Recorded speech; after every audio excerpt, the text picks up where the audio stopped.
The crystal chandelier hummed above me when I stepped inside, a sound like restrained laughter. Linen smelled expensive champagne flutes caught the light. And then the bride leaned toward her mother, lips curled, voice sharpened just enough to cut. The stinky country girl is here. I didn't flinch. I smiled. I adjusted my coat like I belonged, which I did. I owned the building. Every room, every light, every contract signed beneath this roof answered to me. The bride didn't know that, yet. Neither did my brother, but they were about to learn who took his place. I waited for my pulse to settle. I always do. Rage wastes oxygen. This wasn't the first betrayal. It was only the loudest. We grew up together, my brother and I, sharing dust and hunger, and the stubborn belief that if we worked hard enough, the world would eventually notice. He noticed first. When I left for the city, he stayed, promised to keep the family land alive. When I sent money back, he said thank you and meant it, or so I thought. I met her years later at a charity dinner I sponsored without my name on the banner. She wore silk like armor. She laughed like she'd already won. She asked where I was from and nodded, polite, empty. I didn't tell her the truth. I never do at first.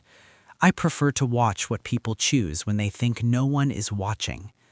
My brother met her through my introduction. I vouched for him.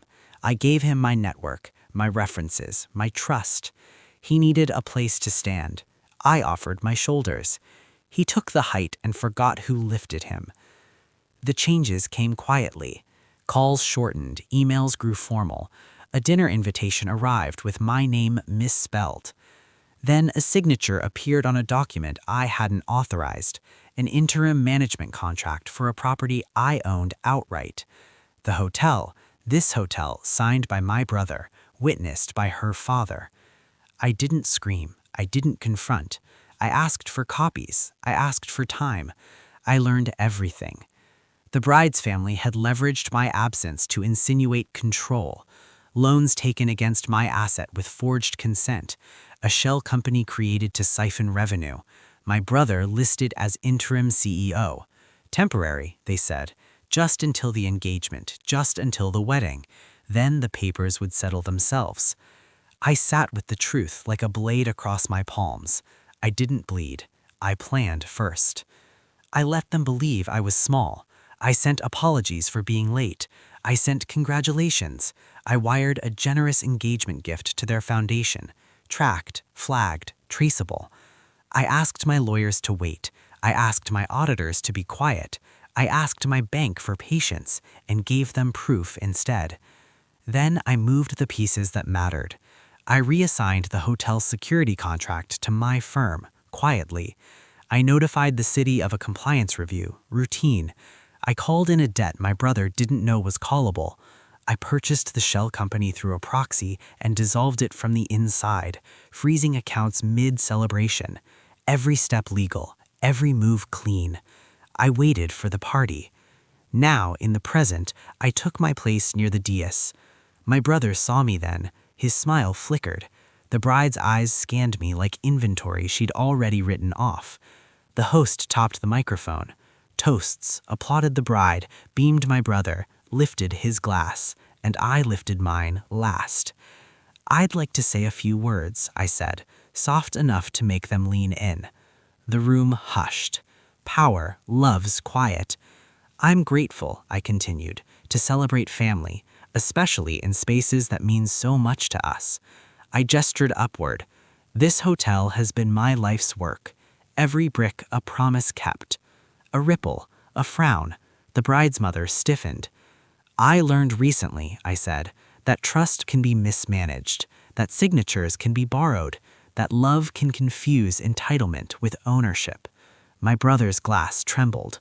So I corrected the books, I corrected the contracts, and I corrected the seating. Security appeared, polite, firm. The father-in-law's phone buzzed, then buzzed again. He went pale.